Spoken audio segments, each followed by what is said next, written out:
লাইলাতুল কাদরের এই বিশেষ রাত আমরা হয়তো তো খুঁজে পাচ্ছি না কোনটা, কিন্তু আমরা কি ইবাদত করতে পারি আসলে এই শেষ দশকে, কোন কোন ইবাদতগুলো করা এটা রাসূলুল্লাহ সাল্লাল্লাহু আলাইহি সাল্লাম নির্ধারিত করে দিয়েছেন, নির্দিষ্ট করে দিয়েছেন কি ইবাদতটা করতে হবে। তিনি বলেছেন, মান কামা লাইলাতাল কদরি ঈমানান ওয়া ইহতিসাবান গুফিরা লাহু মা তাকদ্দামা মিন যামবিহি। সহিহ বুখারীর এটি সহিহ হাদিস লাইলাতুল কদর পর্বে, যে যেই ব্যক্তি কদরের রাত কিয়াম করবে, সালাতে দাঁড়িয়ে থাকবে, যেমন 23, 25, 27তম বেজর রজনীগুলিতে নবী সাল্লাল্লাহু আলাইহি সাল্লাম সাহাবীদেরকে নিয়ে যে 3 রাত তিনি সালাত পড়েছিলেন, এক রাতের 1/3 সালাতে কাটিয়ে দিয়েছেন। এটা কদরের রাতের সম্ভাবনাময় রাত ছিল। 25তম রাতে প্রায় অর্ধরাত কেটে দিয়েছিলেন।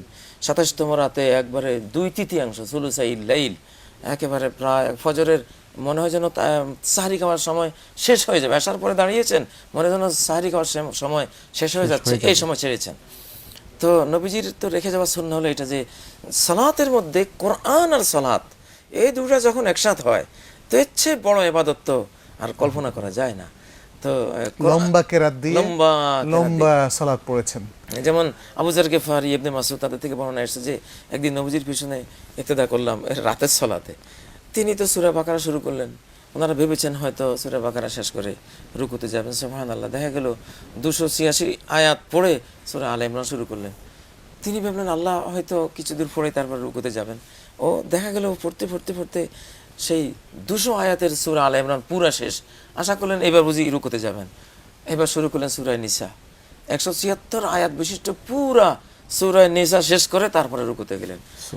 ইবনে মাসউদ তো বলেন, হাত্তা হামামতু বিআমরিন সু, আমি একটা খারাপ নিয়ত করে নবীজিকে ছেড়ে পিছন থেকে পালিয়ে যাব, কিন্তু পরে করলাম না। যাই হোক, জান বাজি রেখে নবীজির পিছনে ধৈর্য ধরে। হ্যাঁ, সুবহানাল্লাহ। তো নবীজির এসব সালাতে তো হাত্তা তাওয়াররামাত কাদামাহু হাত্তা তাফাত্তারাত তাশাক্কাকাত কাদামাহু, 2 পা রসালো হয়ে ফেটে যেত অনেক সময় চামড়া সালাতে দাঁড়াতে দাঁড়াতে দাঁড়াতে।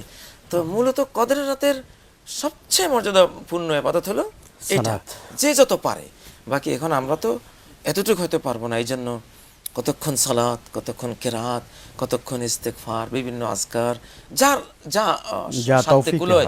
জি, তবে সহি হতে হবে, কোনো বেদাত কিছুতেই যাতে সে না করে, কারণ যেই রাতের মর্যাদা হাজার রাতের চেয়ে বেশি, এই রাতে যদি বেদাত করে সেটার ভয়াবহতা কিন্তু ওই মাত্রারই হবে, ভয়ঙ্কর প্রতিক্রিয়া হবে তার বিরুদ্ধে আল্লাহর পক্ষ থেকে। অতএব সহিহ তরিকার সহিহ সুন্নাতে পাওয়া ইবাদতই সে করবে। জি শেখ, আপনি যদি একটু বলেন এই রাতের ইবাদত সম্পর্কে। জি, মূল কথা তো এসেই গেছে, আমরা প্রথমে কিছু বলেছি রাসূল সাল্লাল্লাহু আলাইহি সাল্লাম কীভাবে এই রাত্রে ইবাদত করতেন, তিনি আমাদের জন্য রোল মডেল। আর আরও স্পেসিফিকভাবে বলা হলো, তবে আমার মনে হয় বিশেষ করে সে সমস্ত ভাই বোনেরা যাদের হয়তো দেখা গেল যে অল্প কিছু কোরআন জানা, তারা তো খুব লম্বা আসলে কেরাত দিয়ে সালাতকে 8 রাকাতের মধ্যে বা অল্প কয়েক রাকাতের মধ্যে শেষ করতে পারবেন না রাসূল সাল্লাল্লাহু আলাইহি ওয়াসাল্লাম আদলে। তারা বেশি বেশি পড়তে পারেন, এটা উলামায়ে কেরাম বলেছেন। যারা লং টাইম দাঁড়াতে পারেন না, হয় কম মুখস্থ থাকার কারণে অথবা দাঁড়াতে কষ্ট হয়, তারা রাকাত বেশি পড়বেন, এটা একটা হতে পারে। আর তারপরে যদি সময় থাকে তাহলে তারা কোরআন তেলাওয়াত করতে পারে। কোরআন তেলাওয়াত, এবং তার চাইতে উত্তম হচ্ছে তেলাওয়াতের মধ্যে যদি তিনি কোরআনের অর্থটা একটু বোঝেন, অর্থ নিয়ে একটু গভীর চিন্তা ভাবনা করেন। বিশেষ করে আল কোরআনের মধ্যে বহু জায়গায় সুন্দর সুন্দর আয়াত আছে, যেগুলো এক একটা আয়াতই আমাদের মনকে আরও বেশি আল্লাহমুখী করতে সক্ষম। এই আয়াতগুলো নিয়ে যদি আমরা চিন্তা করি তাহলে আমার মনে হয় তাহলে এই রাত্রে আমাদের তাকওয়া বাড়বে, ঈমান বাড়বে, কারণ এগুলো তো আমাদের কদর বাড়বে, আল্লাহর প্রতি মহব্বত বাড়বে আমাদের, এবং এর মাধ্যমে আল্লাহর কাছে আমাদের মর্যাদা বাড়বে।